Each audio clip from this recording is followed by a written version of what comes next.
Awesome. Okay. Cool. Good evening, everyone, and thank you very much for joining us tonight. We are recording this session, so it will be available to watch afterwards. We'll upload it to the YouTube channel. So please help me in welcoming Claire McLeod here. And this is the second time we're having Claire come talk to us about nutrition, so it's amazing. Claire is an independent equine nutritionist. She has an expertise in equine health and fitness, and she provides consultancy to horse owners, horse managers, vets, and the horse feed industry as well. She provides professional, unbiased advice.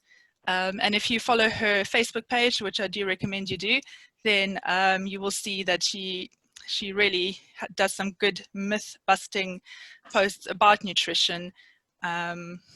And so I do recommend you go along and have a look at the Facebook page.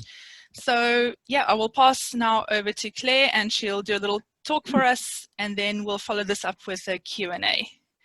So over to you, Claire. Lovely. Thank you very much, Dee, and thank you for both of you for organising this and asking me to come along and talk about misbehaving metabolism, which I thought was a great title. So I've had a chat with Dee and Tamsin about, well, first of all, hi everybody. It's lovely to be here. I still find Zoom a bit strange because I still feel like I'm kind of just talking to myself, but I trust that you're all out there and you're listening, so that's great. I had a chat to Tamsin and Dee about what we could do for you in this talk, and we came up with the idea of making this quite a practical session. There's an awful lot of information out there, some of it good and some of it not so, about the whys and wherefores about some of these problems. But when I'm working with owners with their horses, what I find that is often missing is that real practical how to deal with the horse in front of you. And I quite often have owners contacting me. They've got their animals on track systems, they're using the right type of hay that they think will help, or whatever other intervention they've put into place, but their horse is still overweight, their horse is still footsore, and they're still having issues. So I thought, let's use this talk to help you with real practical how-to type information. And it's very difficult for me to jump over all the background about these conditions because that in itself is a big area of uncertainty, and there's different researchers proposing different ideas. We actually really don't know that much about these conditions. It might appear that we do from the information that you read online, but the truth is the research really isn't very good quality, and there's an awful lot more we still have to learn. So the practical how-to is really just guidelines, and the most important thing is to assess the individual horse in front of you as you go along. So let's have a look at what we're going to talk about tonight. Hopefully this will work. Yeah, it looks like it's going to work quite well. So this is very practical. The idea of this talk is not to help you understand about what happens when your horse's metabolism goes awry, or what happens and what causes laminitis. It's really about how you can formulate the right type of diet and adjust your horse's nutrition to help them as best you can with these conditions. So we're going to really concentrate on the whole spectrum of laminitis. And we're going to have a look at how to feed the overweight horse or pony with insulin dysregulation, which is the new term for insulin resistance, and it sort of encompasses all the problems that horses and ponies get with insulin levels, which are mainly to do with too high insulin, which increases the risk of laminitis, hyperinsulinemia. And then we're also going to have a bit of information about how then to feed a horse or pony that's actually got quite slim. And I've seen a few of these this year, and they can be quite tricky cases where the animal has equine metabolic syndrome. They have this syndrome of laminitis, either obesity or past obesity. The owner's got the animal quite slim, but they're still having some issues, and the owner's not quite sure how to feed them on an ongoing basis. And I think sometimes owners seem to get quite scared about how they can feed. If their horse starts to lose too much weight and goes the other way, then it can be quite worrying about what to actually feed to help maintain that condition or weight. And then finally, we're going to have a quick look at how to feed for weight maintenance or weight gain with horses or ponies that have PPID, which is the new term, or the relatively new term, for Cushing syndrome. And that's a syndrome which does cause an increase in the risk of laminitis. It's treatable with medication in most cases. There's an individual variation on how the horses respond. And generally, well, these animals quite often aren't overweight. So again, you've got to be careful with how you feed them for weight gain without exacerbating some of the hormone imbalances and metabolic challenges that they have. So that's what we're going to cover. So the first bit I really wanted to concentrate on was I want to really encourage you all to look at your horse. Now, this might sound really obvious, but I work with owners all the time. And as I said before, I find that sometimes it's almost like owners are so desperate to do the right thing, and they've got all this information, they've read all this stuff, and they kind of lose sight of the actual horse in front of them. So if there's one thing you take from this talk this evening, I'd be really delighted, and so would your horse, if it was this: to actually really focus on your horse and their condition, monitor them, keep a record. I'll go through how to do that. And that's the real key factor here, because that will allow you to adjust the diet and adjust what you're doing in terms of your horse's management. So number one, if you've got any concern with any of the issues that we've mentioned with laminitis, metabolic syndrome, your horse is being diagnosed, or you just actually want to reduce the risk of them having these kind of issues in the future, number one, get on top of your horse's condition, current condition. You want to absolutely assess and monitor them ongoing, keep a record. Try and be really honest with yourself. It's tricky, and it can be quite a big helping of humble pie sometimes. And don't worry, we've all been there, including myself, where you feel like your horse is okay in their health, but then actually when you start to look into it a bit further, you realise that maybe they could be a bit slimmer. And so I'd encourage you to learn how to condition score, and Dee and Tamsin have done some excellent talks on just that. And also the University of Liverpool has a really good leaflet which I'd encourage you to look up, called When the Grass is Greener, and that was Tamsin and a whole of co-workers that put that together. And that's a brilliant leaflet which will show you how to monitor your horse's condition, and also decide whether that condition is appropriate or not. So ideally learn how to condition score. The other thing you can do, which I'm quite a fan of, not everybody is, but I find that owners find it quite useful, is actually to use a weight tape to monitor your horse's condition. Now, weight tapes don't actually tell you much in terms of the accuracy of the horse's weight, but what they can do is how it changes over time. And that's what you're looking for, really. It's so easy when you see your horse every day, and not all of you will, but maybe most of you would do, to miss subtle changes in their body condition. And suddenly they can actually look quite a bit fatter than they were a few weeks ago, or vice versa. They can drop weight and you kind of didn't see it happening. And I'm speaking from experience. I have had my own horses for more than 2 decades now, and so I know how these things can creep up on you. So the beauty with the weight tape is that it does help you monitor changes, but it's the condition scoring that will help you understand or find out whether your horse's body fat level is healthy or unhealthy. And this is the absolute key. As I said before, if there's one thing that I'd like you to take from this talk, it's this: to actually put in place a system of monitoring your horse and keeping a record. Write it down, put in a little note on your phone. It really is so important to keep monitoring them every week or every 2 weeks. Condition score, take that weight tape, a measurement, keep a record of it, and then you can just see how your horse is changing through the seasons. Now, before we actually get into talking about practical feeding, I wanted to show you this slide, and this is really important in that most of my owners that I work with will write down or give me a lot more information or think a lot more about what goes in the horse's feed bucket. It's quite important what goes in the horse's feed bucket, but actually a lot more important than that is the horse's forage. So your grass, your hay, haylage, what your horse eats most of.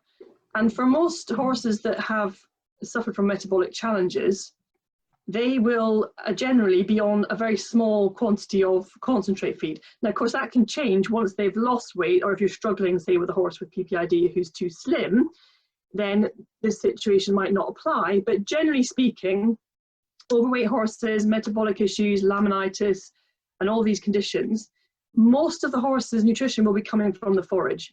So it's really a non-starter if you don't really investigate that forage and get your head around what's coming from it, whether you can adjust it, how much access to grass, how much hay.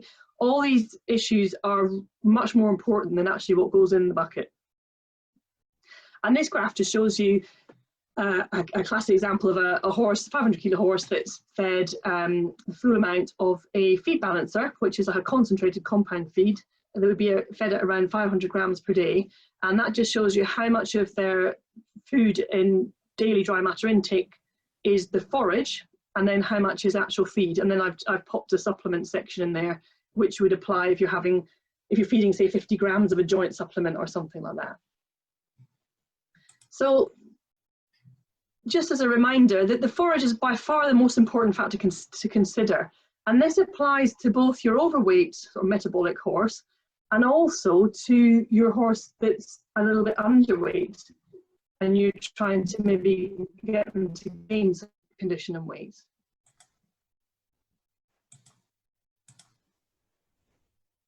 If we're thinking initially about horses with metabolic problems, whether or not they're actually too thin just right or too fat, you're probably going to have to restrict grass access.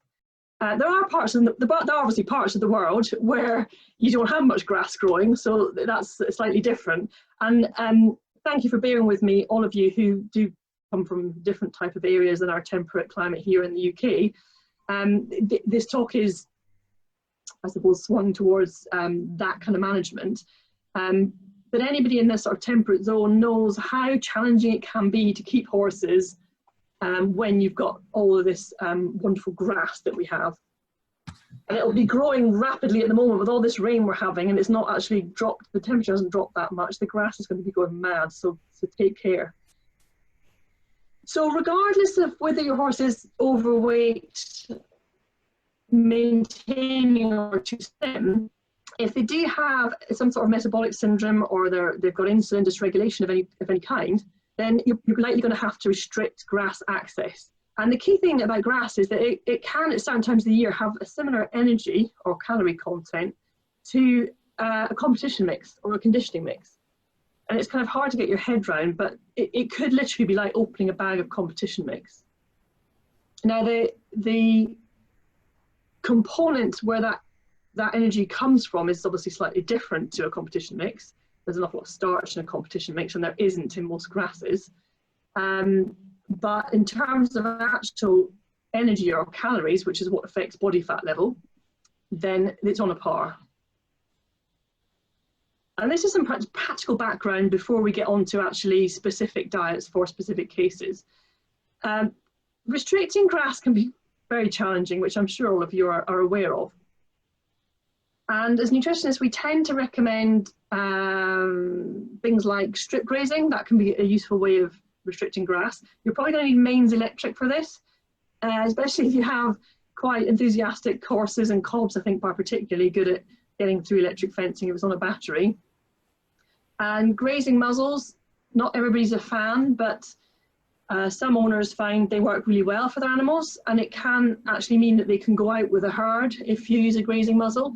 It can take them a little while to get used to them, and there's several different types, so you might have to experiment with which type will suit your horse.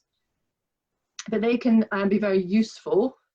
If you've got the facilities, other practical or possible environment adjustments of environment you can use, something like here where we've got pens with surface and some shelters where the horse isn't actually shut in a stable, is able to move around, obviously not that much, but that's a better alternative than a stable. Hopefully gone are the days where it was acceptable to just stick a horse in the stable and feed them very little and expect them to stay healthy in that environment.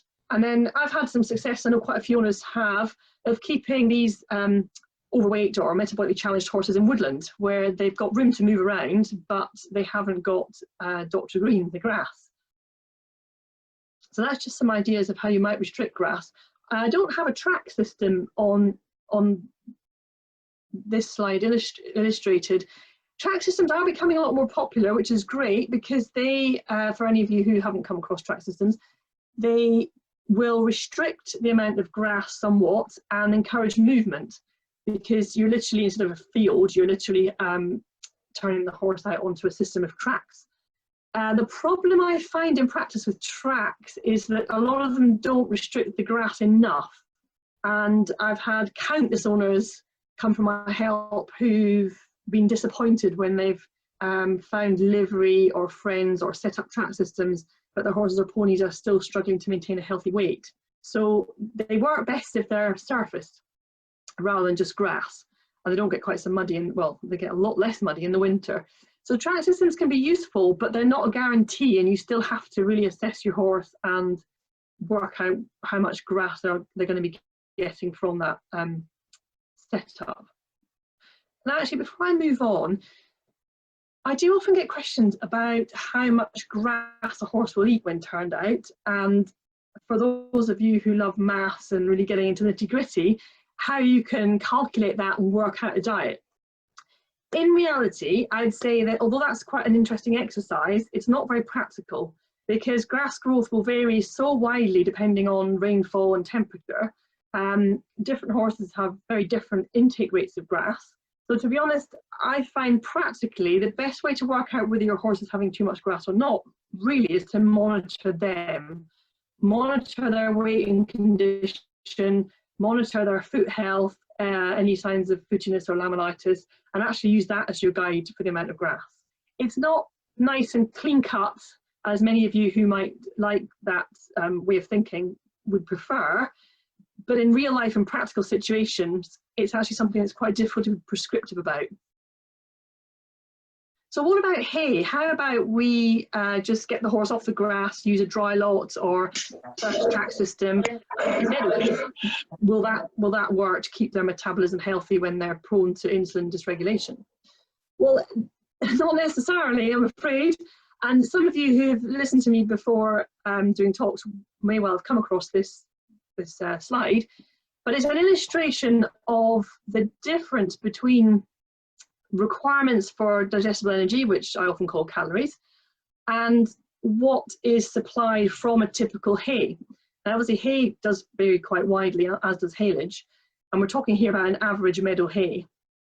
On the left, we can see digestible energy requirements of a horse at maintenance. By maintenance, we mean a horse or pony that isn't in any work. So they're resting, they're off work. The blue bar is the energy requirements of that animal. The green bar is the amount of energy supplied by a good hay, and that's 10 kilo, which is a typical intake for a 500 kilo horse for 24 hours. And the yellow bar is the supply of energy from an average hay. So you can see that just average, normal, straightforward meadow hay already oversupplies digestible energy or calories for horses who aren't in work. When fed at a regular amount, that's not particularly high intake. That wouldn't be a sort of greedy horse on ad lib forage. They'd eat a lot more than that. For weight loss, where we have to reduce the energy intake in order for the animal to use up their body fat stores, which is how you make weight loss happen, you can see there how much hay actually oversupplies energy. So you can see there's a complete, it's just not going to work. Even just feeding to appetite for an average hay will not cause your horse to lose weight. And unfortunately, this is a good illustration of why ad lib unsoaked hay generally won't cause weight loss in a persistently overweight horse or pony. Now on the right hand side, we can see, when I say generally, I'm just interrupting myself, there are always exceptions to this, but I'm talking about for most horses and ponies. in practice. So the right hand set of bars what happens when your horse or pony is in light work. So they're actually having an increased amount of, or their energy requirements per day is slightly increased because they're burning energy whilst they work. And there we can see that an average hay slightly undersupplies digestible energy compared with that horse's requirements. But this would be for weight maintenance, not actually for weight loss. So hopefully what this slide illustrates to you is that actually, even with regular typical hay or good hay, you will struggle to keep a very good doer a healthy weight unless you're restricting the amount that you're feeding. And I haven't got really time in this talk to go into what we do about that. How do we adjust our forage to reduce calorie intake? I'll mention when we look into actually what to feed on those slides about things like soaking hay, mixing it with clean straw, restricting the amount but ensuring that the horse is never fasting for over 4 hours. You have to do something with the hay. If you literally just feed ad lib of a typical hay to an overweight or insulin dysregulated horse, you're probably going to struggle to keep them healthy. There might be a few that will work for, but most of them it won't. And for any kind of insulin dysregulation, exercise is absolutely key. I know I'm talking about nutrition this evening and practical feeding, but you will generally find that exercise is a huge factor as to whether you have a good outcome or not with your horse or pony and how successful you are to keep them healthy. And I've got a couple of slides there showing that exercise doesn't necessarily have to be riding. I mean, I love galloping around the countryside, but I'm quite aware that many owners don't. Many owners aren't confident or their horses aren't able to be hacked out, which is generally the best type of exercise for weight loss or to help insulin dysregulation. And then you've got horses that maybe have physical problems where they can't be exercised in that way. And that's where you have to get really creative, really. I have got clients that take their horses out on walks, ponies actually. I've got a great picture, I must get that one in my library, of an owner literally taking a pony for a walk like a dog with their trainers on. Just anything you can to keep them moving and exercise them will help the insulin issues that these metabolically challenged animals have. Now, the amount of movement that some of them will get on a track system isn't really enough exercise. These animals are athletes compared to us, and just wandering or walking around for a few hours a day isn't actually a lot of exercise for them. Now, it's better than not, so it's better to have them on a track system than they being shut in a stable for 17 hours out of 24. But generally they'll be more healthy if you can do a bit more exercise than that, than just leaving them turned out. So getting on to some more practical how-tos with the diet, I've got a slide here which is an example diet for an overweight horse with insulin dysregulation. So this would be your classic horse or pony that's prone to laminitis, might even have had it or has it, might have been diagnosed with equine metabolic syndrome. And ideally, you've got a veterinary diagnosis of insulin dysregulation, and they do certain tests to find out whether your horse or pony has it. But this diet would be fine if you just had a very overweight horse that you were worried about their health. The number one, you need to look for appropriate forage or adjust your forage to get to an appropriate forage. Now, what does that actually mean? First of all, you're going to need to restrict grass. If you've got an overweight horse or pony, then you're going to have to restrict grass somehow. And we talked a little bit about how you can do that. And in some cases, they do better if you can come up with a way of giving them zero grass. Now, I know practically that can be really difficult for owners, but there's some cases where they just do better, especially initially, if you can get them off grass altogether. Then obviously you're going to have to feed some sort of supplementary forage when you're restricting or taking them off grass. And the easiest choice for most horse owners is a hay. Now, as I've illustrated a bit earlier in this talk, if you literally just choose a late cut meadow hay and hope that that's going to work for them, you might be disappointed. and in many cases you're going to have to soak the hay. Now, it's not ideal. There are some concerns about the hygiene quality of hay that's been soaked. It's probably less of a problem in the winter than the summer months, but soaking is a good way of reducing the calorie content of the hay. Now, I'm sure that many of you are probably thinking, tell us how long we need to soak. Don't just jump towards the next bullet point. And I've got there 2 to 12 hours. Now, that's not very prescriptive, I know, but the fact is there isn't a prescriptive length of time you need to soak hay. It depends entirely on what you're starting with. So hay can vary so widely in nutrient content. It can vary from about 7.5 megajoules of energy per kilo up to about 10.5, which is really quite a variety in energy. In terms of non-structural carbohydrate content, sugar, starch, fructose content, it can vary very widely as well in that. So really it depends on what hay you've got. Now, you can analyse it, but that's only a guideline. It's not a specific exact representation of the hay, because obviously you're just analysing a sample. I say practically the thing to do is to soak your hay. If in doubt about your hay and the fact that it might be quite nutritious, soak it and monitor your horse. So if you're not sure about your hay and you're soaking it for 2 hours and your horse isn't losing weight or isn't losing weight fast enough and is still, say, laminitic, for example, then soak it for longer. If in doubt, soak the whatchamacall out of it for 12 hours and then just monitor your horse. So you're always adjusting the diet according to your horse and their condition. And like I say, it's not ideal, but really in many ways, sometimes that's your only option, is to soak that hay. Another option that a lot of owners use is to actually mix their hay, or haylage in some cases, with a clean straw.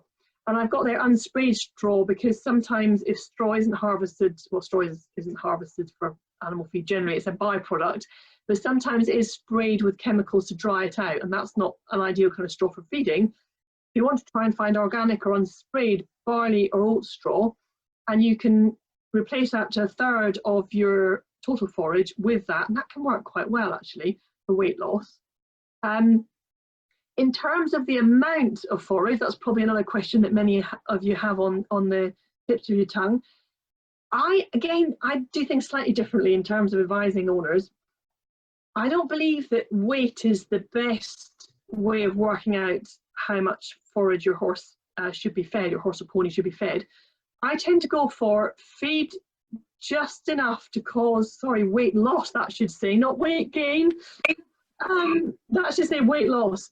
So feed just enough to cause weight loss, but without having your horse fasting for more than 4 hours at a time. So if you manage to soak your hay long enough, or you find low enough calorie hay and you can feed ad lib, free choice, that's the best scenario, that's brilliant.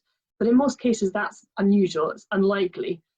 So therefore, what you'll need to do is restrict the amount, what probably soak as well, but just ensure the horse is never without anything to eat for any more than 4 hours at a time. And that will just help ensure that their mental and their physical health is maintained.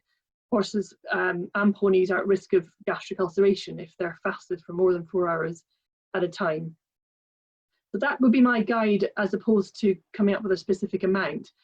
If you want to get into amounts, I tend to use, say, about 1.8% of body weight in dry matter for 24 hours is a good starting place. You may have to drop down to 1.5%. I would say if you find that your horse or pony isn't losing weight under that 1.5%, then you need to change your forage. So either soak it for longer or mix it with straw. Some of the vets, some vets and researchers recommend 1% body weight per 24 hours in dry matter. I think that's too low.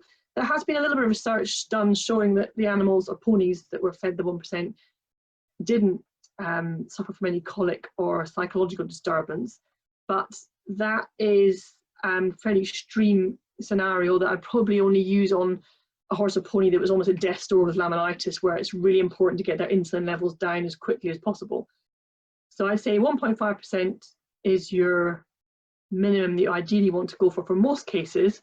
And if you can feed 1.8%, and that's the percentage of body weight in dry matter intake per day over 24 hours, then that's a good place to start. Now, you can feed more than that. Oops, sorry. You can feed more than those levels if your horse or pony is losing weight. So, for example, maybe you're soaking your forage for 12 hours. Don't worry if you're actually feeding, say, 2% of their body weight, but they are losing weight. Like I said in the beginning of this talk, your key for what you're doing and whether to change it or not is what's happening with your horse as you're monitoring them. That's the absolute important factor. So then on top of your forage, you're going to need to feed a multivitamin and mineral supplement. No grass forage, certainly in Europe, America and UK, will supply enough minerals for horses, and conserved forage is also going to be short of vitamins. So conserved forage is your hay and haylage and straw. They won't supply enough vitamins for your horse or pony's health. So number two, after you've sourced appropriate forage, is to feed a multivitamin and mineral supplement. And they tend to be fed in quantities around 50 to 100 grams daily. And you'll mix that in a minimal amount of palatable feed that you can. And that just balances the forage for your overweight horse. And then you could also feed a balancer. Most of these are pelleted, and these are like concentrated compound feeds. So they tend to be fed at a rate of about 500 grams per day for a 500 kilo horse. And these can be useful if you are soaking your hay for more than 10 hours at a time, and your horse or pony is losing weight gradually, and their insulin levels are getting healthier, if that's being tested by your vet, then these balancers can be quite useful. If you've got a laminitic, very overweight horse or pony, then stick with the vitamin and mineral supplement initially. It won't matter too much if they're a bit deficient in protein for a short period of time. Your absolute key factor is to get their insulin levels under control and get them losing some body fat, and then you can adjust the diet over time. So I've got there, so mix one of these products into any palatable low feed chaff or mash.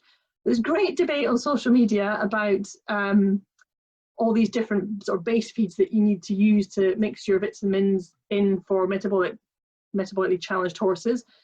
I've got so many on my books now that are using a wide variety of these feeds that I don't really think that the idea that you have to go for an organic or a natural product to mix your vitamins into is true. I see some really good results without going down that road, so I'm not convinced as yet.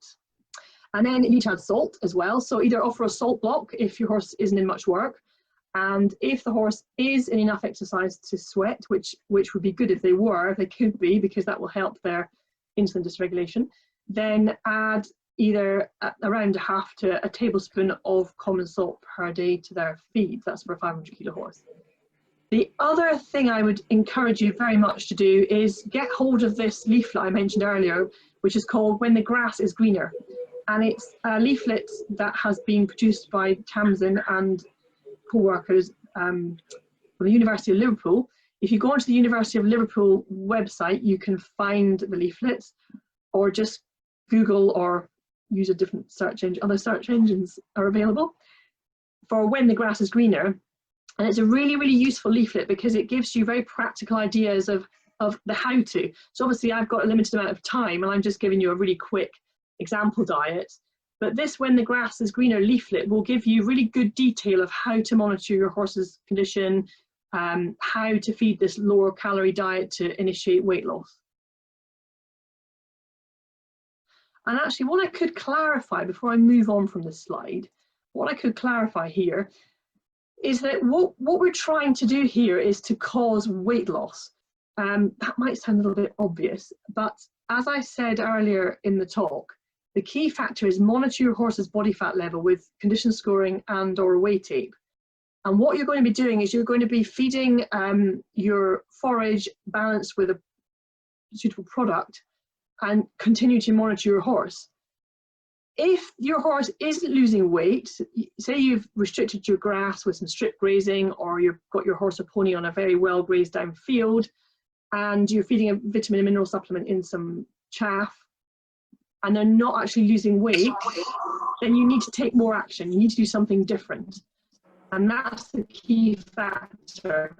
There can never be a completely prescriptive diet. You have to look at that horse or pony and monitor them and work out whether they're losing weight.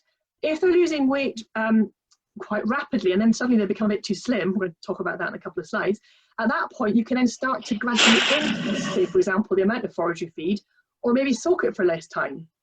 So get used to the fact that you're going to have to adjust as you go along. As I say, sadly, there's really an easy prescription. You need to keep monitoring and keep adjusting that diet.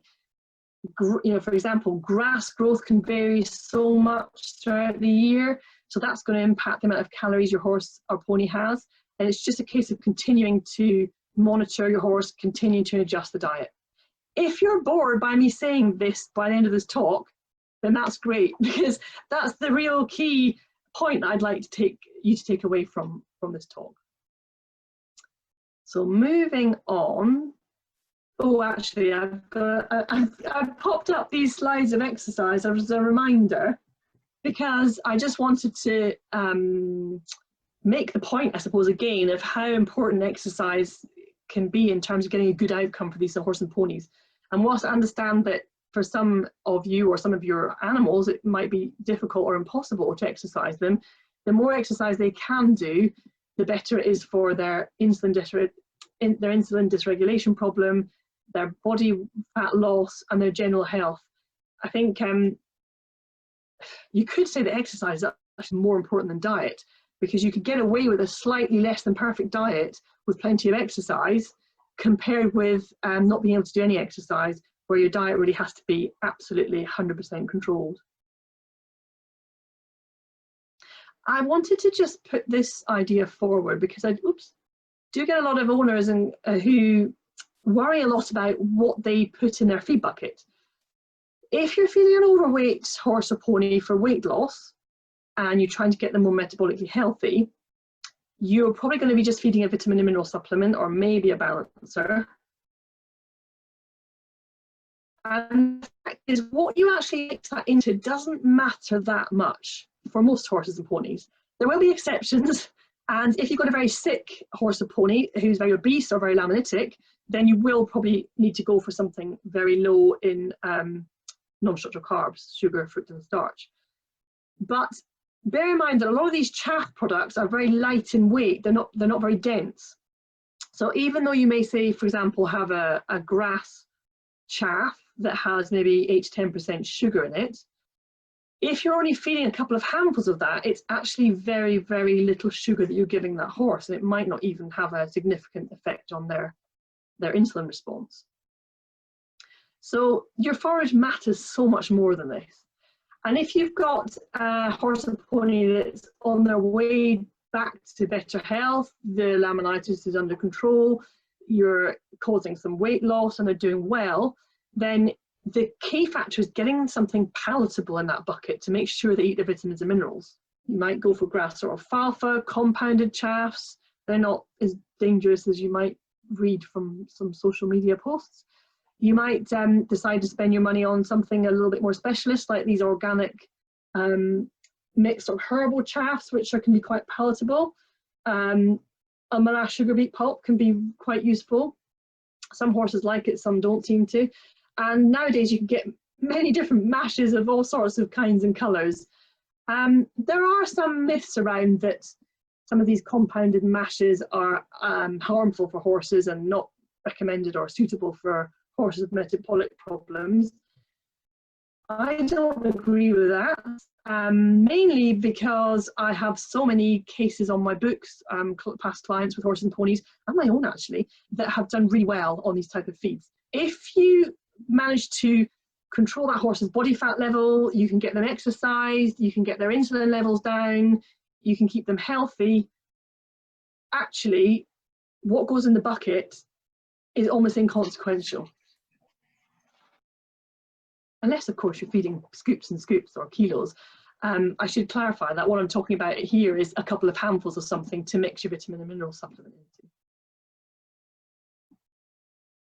So for those of you that have the opposite problem, and you have a horse that's had been diagnosed with equine metabolic syndrome or has suffered from laminitis, which you believe is due to hyperinsulinemia, or your vet's diagnosed them with that, or you happen to have a horse, a non-obese horse that has insulin dysregulation, they can be pretty tricky to manage and to feed.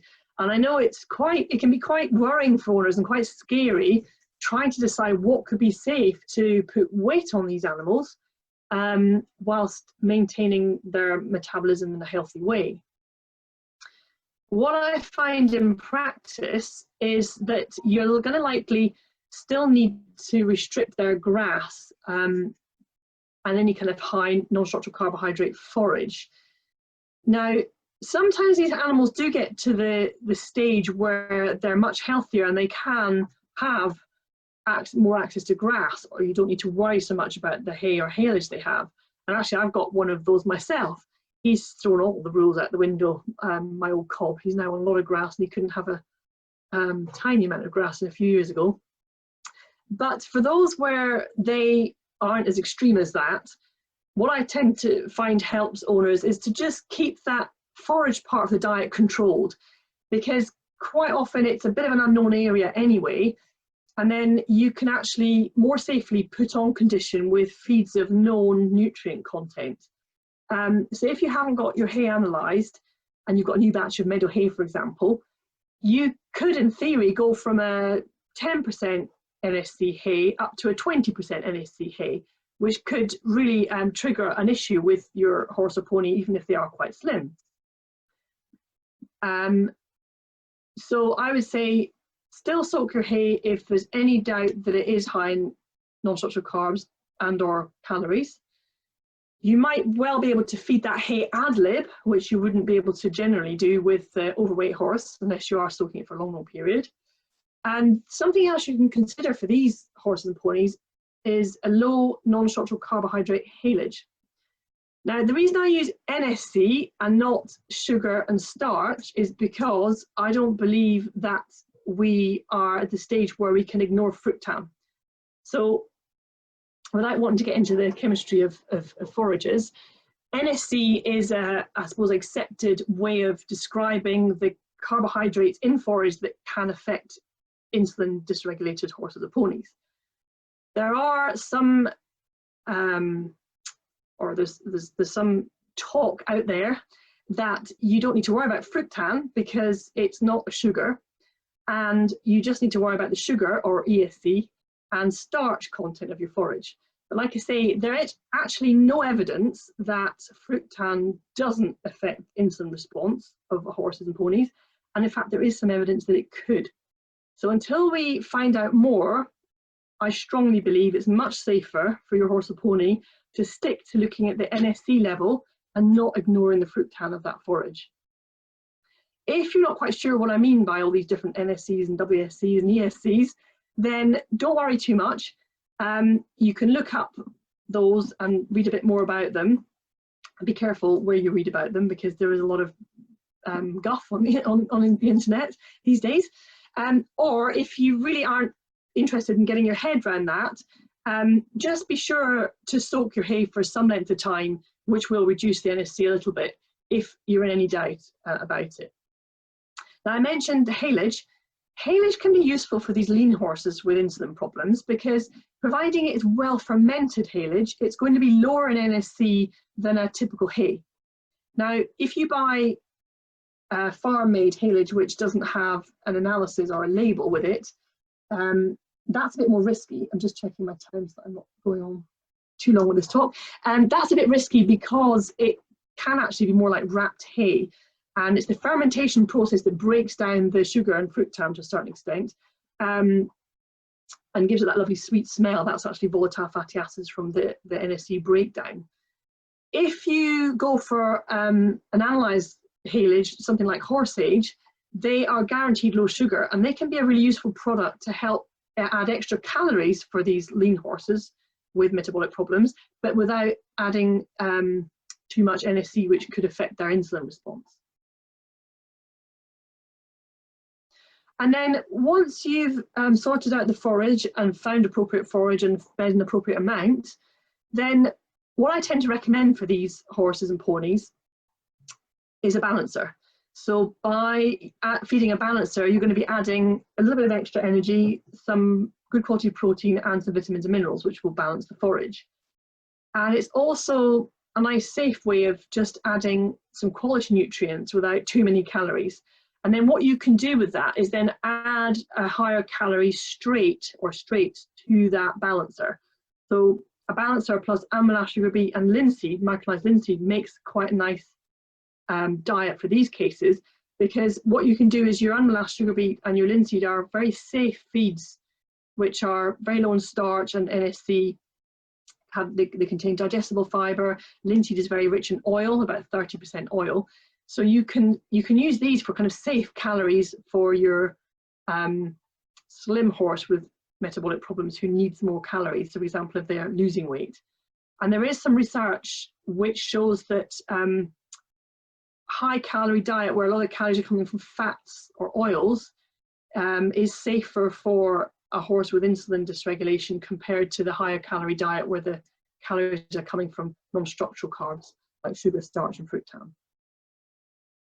Or the other feed, or the other way of feeding these horses, is to go for one of these low starch, medium energy compound feeds. And these are often marketed for gastric ulcers, tying up, or even endurance exercise, endurance discipline, because they tend to be low starch feeds that are, or the energy in the feeds come from digestible fiber and oil. And there's a whole range of them. I've listed a few there if you're interested in them, but they can be really useful feeds for horses. They don't need to be in particularly hard work, but they can be useful feeds that are a safe way of adding calories without risking too much of an insulin response. If you prefer not to feed compounds, because there are many owners who do, they'd rather stick to more natural, I suppose, as straight. I would say unprocessed, but a lot of the straights we have are really quite processed. So they call a non-compound diet unprocessed is actually a bit incorrect. But if you wanted to avoid compounds, there's alternatives. There's lots of different ways to feed horses as well. And what you could do is choose a vitamin and mineral supplement, and then you've got a range of low starch, high digestible fiber and high oil straight concentrate feeds. By concentrate, we mean sort of medium energy calorie level and above. You've got amazing choices, especially in the UK. Probably not quite as good a choice in Europe. America, there's a good choice as well. And I apologise if I haven't covered where you're tuned in from. The UK, certainly we are very spoiled with the choice of horse feeds that we have. So for example, you can source either grass or alfalfa forage nuts, pellets, that are really quite low in NSC. And they can be a really useful feed as a safe way of adding calories for these type of horses or ponies. Then you've got amylax sugar beet, you've got straights like linseed, copper meal, rice bran. These are all relatively low in starch and sugar. Linseed's the lowest out of them all. You've got to be very careful with balancing those though. Linseed, copper meal and rice bran are all imbalanced for horses with calcium and phosphorus content. And those of you who follow my Facebook page probably are aware of this because I've posted about it quite a lot in the last couple of months. So you do need to add a source of calcium if you're feeding more than a few hundred grams of these types of straights. So I put there, you need to take care to balance that kind of diet. You've really got to know what you do. If you want to avoid compound feeds, you really need to know what you're doing. You can get into quite a bit of trouble with diet balance if you're just feeding straights, even with a vitamin and mineral supplement, because you might actually be unbalancing the diet with other nutrients in some of the straights. Then you need to think about whether your horse has access to enough salt. And I put here, exercise is still important to help maintain a healthy metabolism. Now, if you've got a very thin horse with metabolic issues, and you know who tends to be hyperinsulinemic, then you don't want to be doing too much exercise because obviously that's going to use up a lot of calories. But a certain amount of exercise is going to be important for healthy metabolism for these type of horses. Now, it's a bit of an anomaly, this lean horse with insulin dysregulation. And a few years ago, I would probably kind of, they don't really exist. You know, once you get them very slim, they metabolically they'll be fine. But I've had quite a few cases of these types of horses in the last sort of year or two, and they are strange because you'd think by the time they've lost a lot of body fat that their insulin levels or insulin response would be normalized, but there does seem to be some cases where it's not. And whether or not they maybe have high levels of internal body fat or some other sort of imbalance, we just don't know yet. We being sort of the research fraternity, vets and researchers, nobody really quite knows what's going on with these cases, and they're quite interesting, although for the owner they can be very frustrating rather than interesting, to be honest. And then moving on to our last and final practical example before we move on to your questions, PPID, which is the more recent veterinary term for Cushing syndrome. It seems to be really quite common nowadays, sadly, and it used to be a condition that you wouldn't consider until the horse was over 20 or so, but now I think the youngest horse on my books with PPID is 7, so it can be something that affects them from quite early on.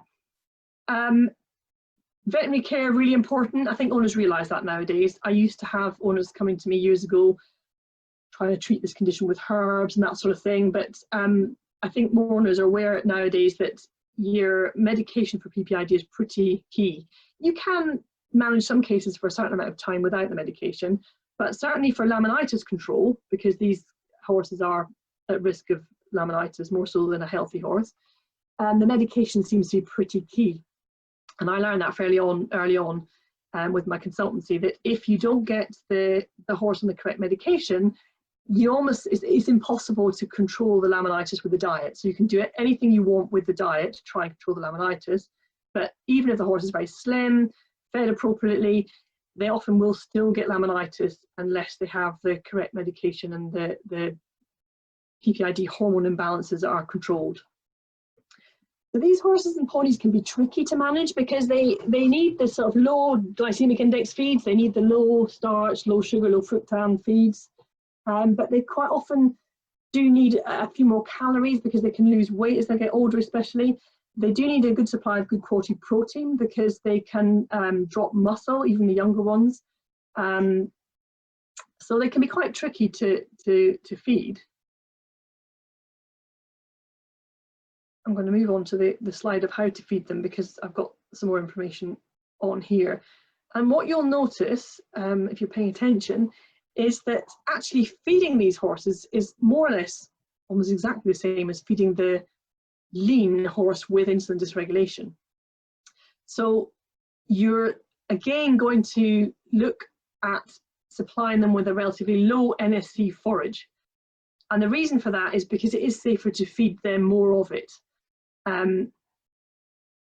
Restrict your grass, consider soaking your hay if you're unsure of its NSC content. These animals can usually, if they're medicated well, they can usually take a slightly higher NSC compared to the classic insulin dysregulated horse. But you still really need to be very careful with the forage and the grass access for most of them. And I find that these horses and ponies actually often do quite well from stud balancers. So it seems like a slightly strange choice, but your stud balancer will be a much higher protein concentrate feed compared to a regular balancer. And that can be really useful for these animals where they do have slightly higher protein and essential amino acids requirements. So a stud balancer plus beet and linseed, basically enough to get them to reach a healthy weight, can be a really successful diet for them. And the same sort of low starch, medium energy compound feeds can work very well for them as well. I haven't actually listed the no compound there. You can go for the no compound option, but you have to be quite careful with protein intake. So you're going to need to feed something like ideally soya or some other kind of high quality protein. Now, I know a lot of horse owners prefer to avoid soya, and then it does become quite complicated to get these animals enough protein. You want to start looking for like a high protein forage. If you want to go no compound, vitamin and mineral supplement plus your NSC controlled forage, then you need to be looking for something like a high protein, low sugar grass. There is a product that Agrobs do called Myo Protein Flakes, I think it is. And it's quite a nice product for this kind of case where you're looking for higher protein, but keeping the NSC relatively low and bumping up the calories. So there are ways around that, but I think if you're trying to avoid compounds for PPID horses, then ideally take advice from a nutritionist, because you have to be quite careful in how you formulate a diet for that sort of case. That's a whole talk in itself, really. And for these cases, if they can be exercised, if they're physically capable, then the exercise can help them to maintain muscle and can be quite useful to help keep them healthy as well. So as a roundup, I think my main take-home message is the second point, which is I've repeated several times during this talk, and that is to monitor your horse or pony and keep a record. It does sound a bit kind of obvious, but it's something that's really easy to let slip, especially when you see your horse or pony every day. And we all have the best intentions, but you know, a whole month can go past, and then suddenly you look at them and you think, oh, help, they've put on a bit of weight. And I know that for sure because it's happened to me myself. So that's why I'm really keen to recommend that you always do this, always monitor them, condition score, take pictures, weigh tape, write all this down, keep a record, and be honest with yourself. Often this does involve eating humble pie, but ultimately, if you want to really do the best for your horse or pony, that's what needs to be done sometimes. And it's not nice, as I say, I've been there myself, you know, nobody's perfect, life gets in the way. But I think, yeah, be very honest and really look at it from your horse's point of view. So once you've got that set up, a way of monitoring, keeping a record, you want to make sure that you're balancing any of the diets that we've discussed with enough vitamins and minerals. That's really important for health. Be gentle with yourself if you've got a persistently overweight horse or pony, because it's tough. It's hard going. It's like maybe trying to lose weight yourself. It's not easy. If it was easy, then we wouldn't have any overweight animals around. And do definitely try get hold of that when the grass is green or leaflet if you have got overweight horses and ponies, because there's some really useful tips in there to help you through it. If you've got the other end of the scale, the slim or too lean horse or pony, then don't be scared to feed them. I do come across owners who've ended up in that situation. They might have done really well to get their horse and pony much healthier and get the weight off them, but they're almost then too scared to feed them, which is understandable. The key factor is just choosing the correct time of feeds, avoiding high NSC feeds, high starch, high sugar, being very careful with your forage, and choosing high digestible fibre, high oil, safe sort of conditioning feeds that you can put in the feed bucket.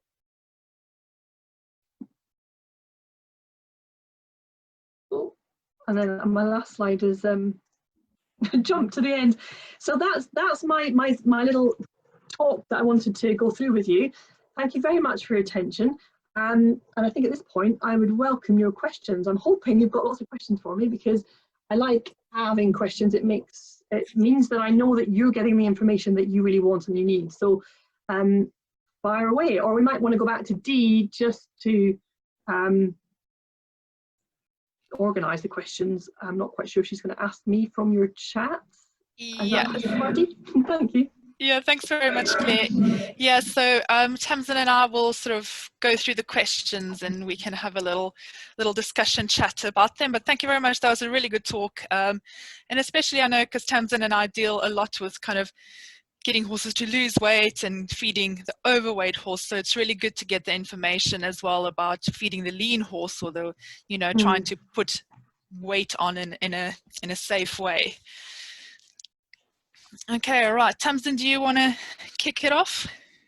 Yeah, definitely. Thank you so much, Claire. That was really interesting, brilliant talk, and lots of, like you said, really practical information. So thank you. I'm going to start with a question, if that's okay, actually from Faria, who did a talk for us a couple of weeks ago about laminitis, and I think this is probably a good one for all of us. But she said, where can we get? Where would you recommend horse owners or professionals like farriers go to get good quality advice about nutrition that isn't biased, other than obviously your Facebook page, which is my go-to? But are there any kind of books you recommend, for example, or websites that you think people can visit where they can get kind of that sort of information that will help them make informed decisions? Oh, that's such a good question. And it's really difficult because a lot of the nutrition information available has come out from companies that are selling products. So it's really difficult to get good unbiased information. Mm-hmm. I think, there's a few good textbooks. I mean, for any of you who don't mind a bit of technicality, this is an absolute must textbook. That's not going to work, is it? Because it's turned it around. But there's a textbook called Equine Applied in Clinical Nutrition, okay, by a chap called Gore, G-E-O-R, Raymond Gore, and colleagues. That it's too technical for many owners. It'd be too heavy. You'd drown in it in a few pages. But for professionals or owners that have got a bit of background knowledge or are happy to delve into technical information, that's by far the best textbook. And it's getting out of date now because it was 2013, I think. wow. That's the best place to go. Brilliant. In terms of, this is really embarrassing, but my own book, The Truth About Feeding Your Horse, I would have referred you to, but it's out of print now because it's sold out. And I haven't done a new edition yet, which I really need to. Oh, well, there you go. That's And in terms of sort of web information, it's really tricky because there's an awful lot of very poor quality information out there. Some of the reputable feed companies have some quite good information available. Some of the feed companies' information is very poor, so it's a really tricky one. Apart from a couple of textbooks, I'm trying to rack my brains for.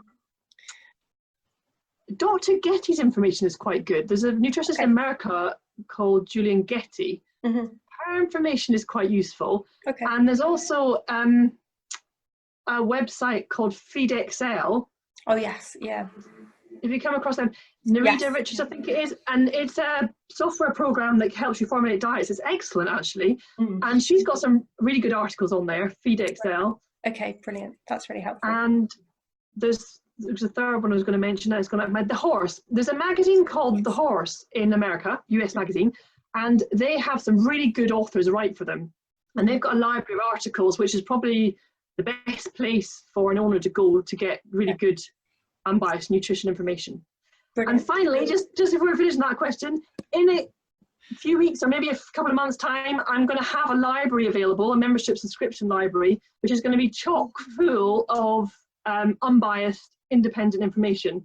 I'm working really, really hard on it, but it's taken me ages to put together. So in a couple of months, that's going to be available as well. Oh, fantastic. Oh, that's so good to hear. I had no idea about that, but I'm glad to have given you the opportunity for the plug, and I'll definitely be looking forward to that myself.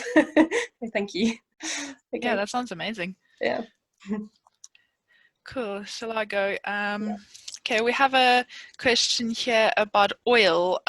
Is there any specific vegetable oil that you would suggest? I'm guessing this is for sort of conditioning. Yeah, really good question. So I would, excuse me, my tea went down the wrong way. I would recommend always first linseed oil, or flaxseed is sometimes called, and that's simply because it's higher in omega-3 fatty acids than any other oil. Not that the other oils are bad, but generally you want to be looking to be adding omega-3 fatty acids rather than the other ones, because the others are usually in adequate supply in the diet. And then your second choice, if that's too expensive and you're on a bit more of a budget, then the second choice could be rapeseed oil. And you can choose either solvent extracted, if you don't mind, from the supermarket, or cold pressed is another option. And you can buy cold pressed linseed oil direct from the farmers, certainly in the UK, and it doesn't apply to listeners in other parts of the world. But that's quite a nice way of supporting sort of local farmers. You can actually buy it direct from some of their websites. I'll try and keep my answers short, but you know what I'm like. No, it's fine. It's really interesting. Thank you. And with, oh, sorry, I was just going to follow that up with, so, you know, you spoke about feeding linseed meal and things like copra, and then thinking about obviously balancing that calcium, because you're going to have your, is it the phosphorus calcium ratio that's going to be off. Does that apply to oil, linseed oil as well? That's a brilliant question. Really good question. No, it doesn't actually. And this is quite a common confusion where owners start to say they're feeding something with soy oil in it and they're worried about the protein in the soya, or they're worried about the calcium phosphorus ratio problem. But oils are actually extracted from the seeds or whichever other legume that they're extracted from. And oils are almost 100% pure oil. So they don't actually contain any minerals or protein or fiber or anything else. Some of them contain some vitamins, but you don't need to worry at all about things like mineral imbalances in oil, because oil is basically almost just all oil. Good, good to know. That's awesome. I had no idea. Okay, brilliant. We had one on the Facebook page that's where this lady says she has a laminitic pony but would like to do some training, positive reinforcement training. What are your thoughts on treats for laminitic or EMS horses? Oh, brilliant question. Yeah, that's a really good question. That can get quite heated in social media. Yeah. So if you're going to be using more than just one or two treats, and then you are best to stick to something low calorie and low sugar, low NSC. So you can maybe go for like a low sugar grass or meadow pellet, Thunderbrooks, hay cobs. There's 101 different ones available. But you'll be looking at NSC level under 10%, and something, you doesn't have to be natural, doesn't have to be grass. You could go for like a high fiber nut if you wanted to. If you're just feeding one or two treats a day, so for example, to give a PPID horse their medication, then it's actually no problem at all to go for something quite sugary like an extra strong mint. Now, I know that there will be some owners that throw their hands up in horror to hear that, but it's one of these things that if you, I'm a little bit off the point of the original question, that if you're trying to give a horse medication that's really important, then a tiny amount of sugar actually isn't a problem, and it's not going to trigger a laminitis or put your horse over the edge. You know, extra strong mint or a starchy sort of regular treat is not a problem. However, if you are going to be using these treats as positive reinforcement, and especially if you get quite excited when your horse does really well and you end up giving them a whole big I know because I do this myself, and you know, you're going to end up feeding them a few more than you meant to because they've done so well and they've offered you so much in a session, then it's best to ensure that that's going to be it's not going to contribute to the, you know, too much NST in their overall diet. So stick to something that you would be happy to feed a kilo of if you were going to. You're not going to be using that many treats, but you know, it means that you haven't got to worry about how many they've had. Brilliant. Okay, thank you. Do you mind if I just add a follow-on question there, Dee? Sorry. Yeah, no, go for it. There was another question that was sort of linked, but I thought was a really good one about so in terms of apples and carrots, for people, those are thought of as low GI and therefore not going to create a kind of sugar insulin spike. Would it be the same for horses or not? Yeah, it's a really good question. That's what I thought. Yeah, I had a bit of a, not fallout, but I challenged a kind of top veterinary paper on this because I'm so passionate about avoiding misinformation. So the fact is, you're absolutely right. Carrots and apples are very high in water, which makes them actually very low in sugar on a fresh weight basis. Right. So an actual carrot is actually a very, very low sugar feed. However, when they're dried, if you were to feed dried carrot, which is unusual, but it's possible, then it's very, very high in sugar because all the water's been taken out.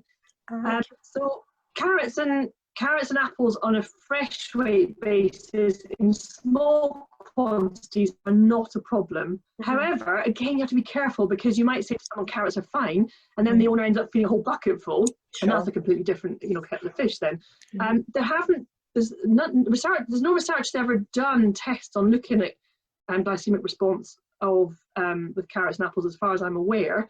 They don't tend to be fed in large quantities by most owners. There's some sectors of owners that might feed a bit more than 1 or 2 per day, but generally they're not fed in large quantities, so they're fine in small quantities because they're actually low in sugar. So carrots about 5% sugar on a fresh weight basis. Wow. Okay. Oh, that's really helpful. Thank you. Yeah. Everything in moderation. Yeah, absolutely. Okay. Thank you. Cool. So I have a question here about soaking hay. So I had to do it. Right. So we had a question, somebody saying, they have hay that is 21% non-structural carbohydrate, so that's quite high. Yeah. How long should they soak it for weight loss? Yeah, good question. So, the first thing I'd want to know is what the digestible energy of that hay is, ideally. Oh, sorry, we don't have have that that information. Yeah, because no. this is a subject for another talk, but I'll try and keep it quite concise. So, when we're looking at weight loss, the main, most important factor is the digestible energy, the calories. So, even if you've got low sugar or low NSC, I should say, if you're overfeeding calories, your overweight horse or pony still won't actually lose body fat. So the calories or energy is more important than the NSC. On the other hand, if you've got an overweight pony or horse that's also insulin dysregulated, then you also need to worry a lot about the NSC. So that's an important clarification. 20% is very high. If I had an overweight horse or pony with symptoms, so for example, an unhealthy horse or pony or one that has subclinical laminitis, I'd be thinking, just soak it for 12 hours, do maximum soak and monitor them. Start more extreme and then you can adjust as you go along. So if they become healthier and they start to lose a lot of weight, then you might be able to reduce that soak time. But with an NSC that high, you know that's going to give quite a major insulin response if you're feeding adequate quantities of it. So yeah, soak it to death for the first few weeks and monitor them as you go along. Yeah. And just related to that, I think somebody asked a little bit earlier about what they should do if their horse doesn't want to eat hay that's soaked for 12 hours. So I guess there you would do the thing where you would probably work backwards and see how long you can soak it for and that they'll still eat it kind of thing. That's a really tricky one because there's such a balance between making sure that they're not going to end up with gastric ulcers or become quite depressed and inappetent. Some schools of thought say just hang on in there because if they get hungry enough they'll eat it, which sounds okay in theory, but I know from working with so many hundreds of horses and ponies that some of them will literally stop eating to the point where they'll lose all their gut fill, and that's really not very healthy. So yeah, what you've said is probably the best way to go, is to reduce the soak time to a level where they'll eat it, or change your forage. Horses and ponies can be quite fussy. They can just reject one forage and then enjoy another. So you could try changing the forage or mixing in something with it as well. That can work quite well, like a low NSC haylage, as long as they're not completely, extremely obese. Yeah. But yeah, ideally adjust something, change the hay or soak it for a bit less time, but keep monitoring their body fat condition, because if they're eating it and you're soaking it for just a couple of hours and they're not losing weight, that's not going to work long term. Yeah. Brilliant. Thank you. Right. So next question we have from Lisa, who says her horse was diagnosed with Cushing's at the age of 7. So one of these sort of younger ones. She's now 15 and has never had laminitis, touch wood. Is this unusual to have a horse with Cushing's but not laminitis? Yeah, a good question. Well, it's at least partially down to Lisa's good management, I would imagine. Yes, it is quite usual for them not to suffer laminitis if they're medicated correctly. I don't know whether Lisa's horse has had the percent pergolide medication, but generally if they're maintained with the correct level of medication for their stage of the condition, then you can keep them laminitis free. But that's down to good management and care as well. Yeah. Yeah. And I think also with thinking about that is whether they have insulin dysregulation as well as the Cushing's, because that's probably one of the, because you can have a horse with Cushing's with a normal insulin metabolism, and you can have both Cushing's and abnormal insulin metabolism, and those are your kind of very high risk horses. Yeah, no, it's true, and I don't know if there's really been enough investigation and research done into this. And from my own experience with cases out in the field, when they are medicated well and kept slim and healthy, I assume means they probably have quite well controlled insulin levels. generally owners won't be testing for hyperinsulinemia if the horse is relatively healthy and doing well and doesn't have laminitis. Yeah. It'd be interesting to test some which are, without the, test some just generally would be quite interesting, because we just really don't have that information. Yes, that's it. Definitely need more research in that area. Yeah. Right, we have another question about PPID and EMS. So if you have a horse that is too thin, that has PPID and equine metabolic syndrome at the same time, can you feed ad lib well-soaked hay? Yes, in theory you should be able to. So if they're too thin and you want to add some extra calories, yes, that can be the best way of doing it. If you don't soak your hay, could it actually be quite high in SC, and then it might not be suitable. So soak the hay, but give them plenty of it is a safer way round. And without wanting to bore all the listeners, I'll repeat what I said before. It's really important to monitor them, monitor their symptoms, monitor their body fat levels, and adjust the diet from there. And that's why I said in theory. So yeah, that would be your go-to. Soak the hay, but feed as much as they'll eat of it, and then keep monitoring them. So if they're continuing to lose weight, then that's when you maybe soak for less time. Yep. Thank you. Okay. I'm just trying to make sure that I get to all the questions. Oh, sorry, Lisa says here, yes, her horse with PPID is medicated.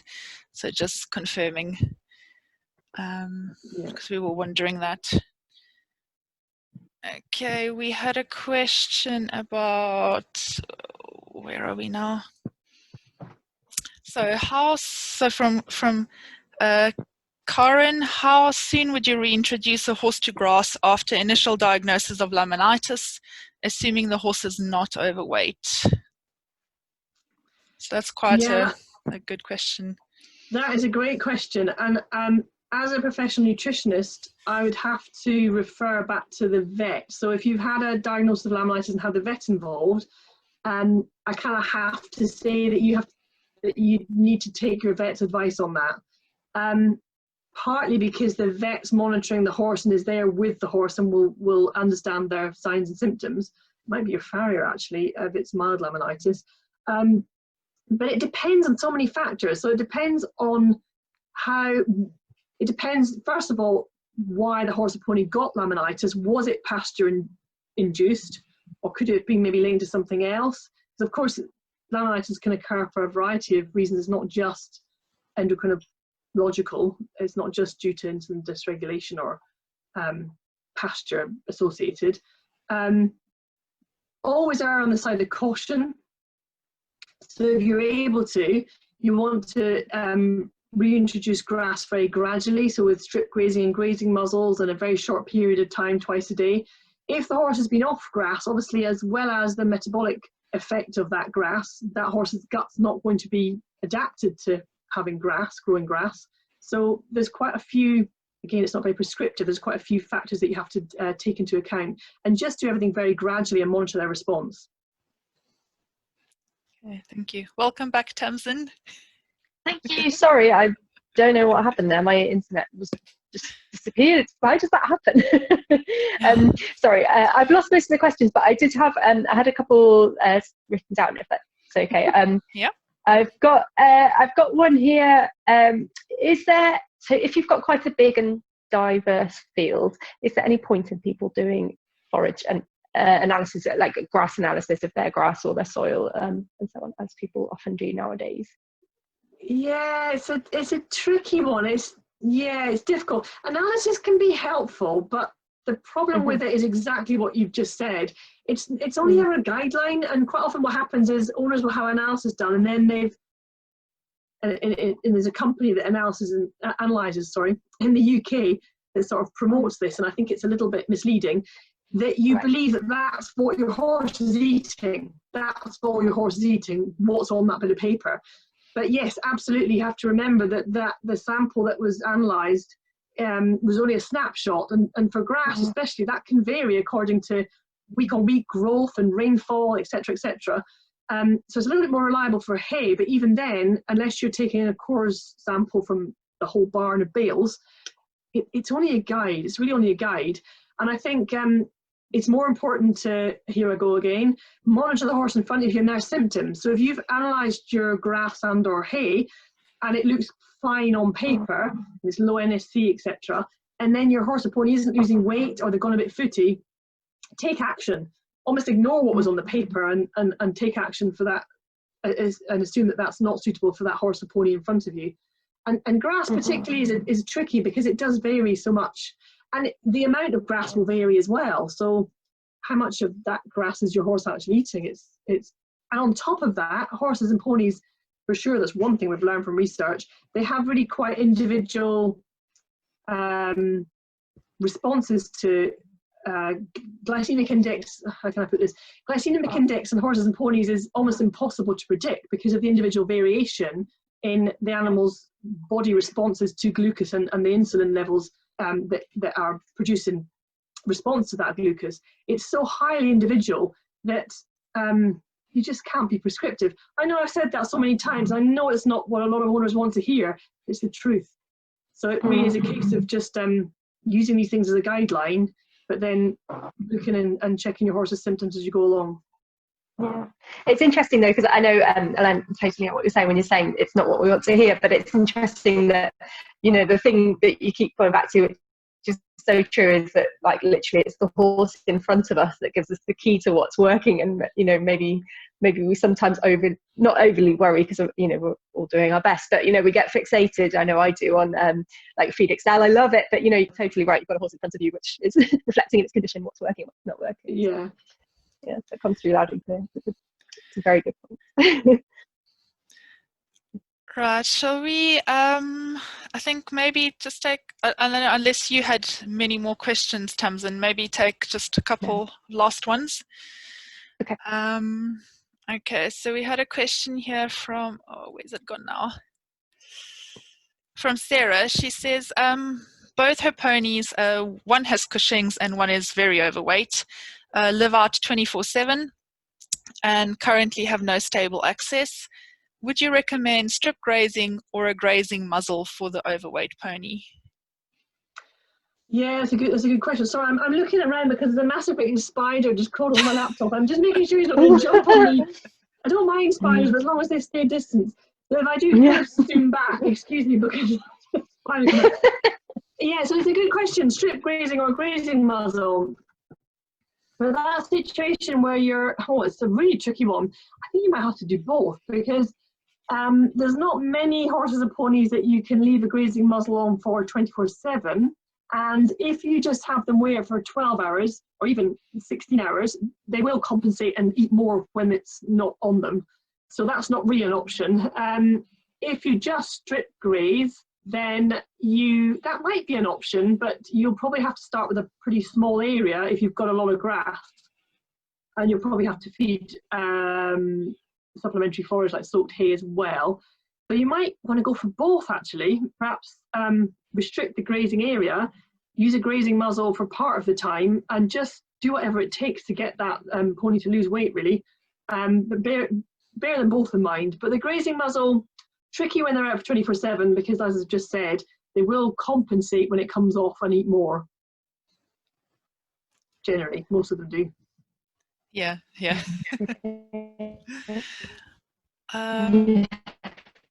Thanks very much. Yeah, and I think if you downloaded the Grass is Greener booklet as well, there's sort of different options and ideas in there about weight loss and what might work for you and your horse given your sort of circumstances.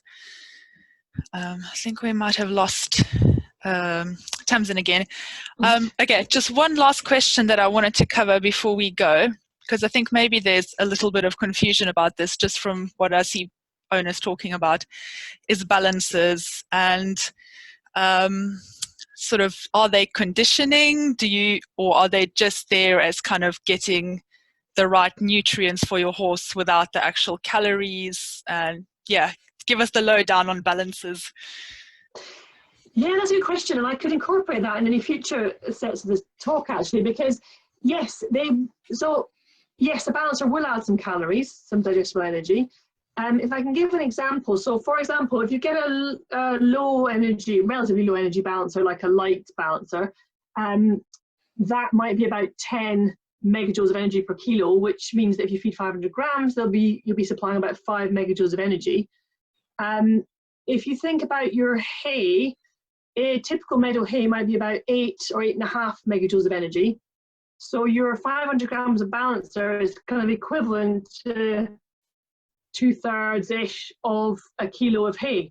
So if you're, for example, worried about the protein intake of your horse because you're soaking hay for a long period of time, or they've got PPID, then you could actually just reduce the amount of hay as long as you're not already feeding it too restricted. So for example, if you're feeding lots of hay and soaking it for a long period, you could just restrict the amount of hay, and then the balancer would just be the equivalent of the calories you've lost in hay. So the calories in the balancer are no different in terms of a horse's body response as the calories in the hay. It'll be a little bit higher in NSC, but most of them are relatively low in NSC, so they're not really a problem. But yeah, if you've got an overweight horse or pony and every calorie counts, then you're better off with the vitamin and mineral supplement. Yeah. Yeah. And how important is it to kind of stick to the recommended feeding guidelines for vitamin and mineral supplements and for balancers? Because sometimes you hear people saying, oh, you know, they just get a handful of this balancer rather than kind of the recommended 100 grams per, what is it, 100 grams per 100 kilograms body weight. That's it. Most of them are about that. Yeah, really good question. It's absolutely pointless feeding a balancer if you're going to only feed 100 grams or a small cupful of it. That is pointless. You're actually better off feeding the vitamin and mineral supplement. Grass forage from temperate parts of the world is low in minerals for horses and ponies. We don't really know the consequences of giving them those deficiencies over long periods of time, but we do know that they're going to be healthier if you do give them. So absolutely always supplement your forage with the full recommended amount of a vitamin and mineral supplement. And there's a whole lot of different ones that are available, and that's going to be something that I'm going to include in my library, is a really good list and table of what they all contain and which ones are good and which ones aren't so good, because there are some that aren't so good. You just want a good multi-spectrum one that's going to balance most forages. Yeah, and that's really important. And if some owners will feed like half the amount of the balancer and then half the amount of the vitamins. That can be quite useful because vitamin and mineral powders are often quite unpalatable. And again, this is where you have to really balance the NSE intake and the calorie intake, but actually making sure the horse has a balanced diet, which is really crucial to good health. So it might be that you need to add a little handful of something not ideal, as long as it doesn't send the horse into an unhealthy category. If they're symptom-free and they're losing weight, but you have a handful of something not quite as healthy, in order to make sure they eat the vitamins and minerals, that's actually better than them refusing the vitamins and minerals. Awesome. Well, thank you very much, Claire. I think we've pretty much covered all the questions, and we're about right on time when we were sort of scheduled to end. Excellent. Yeah, so thanks. Yeah, thanks again. And we've had some really good questions. So this will be recorded and we'll be putting it up for people to watch afterwards as well if you want to rewatch.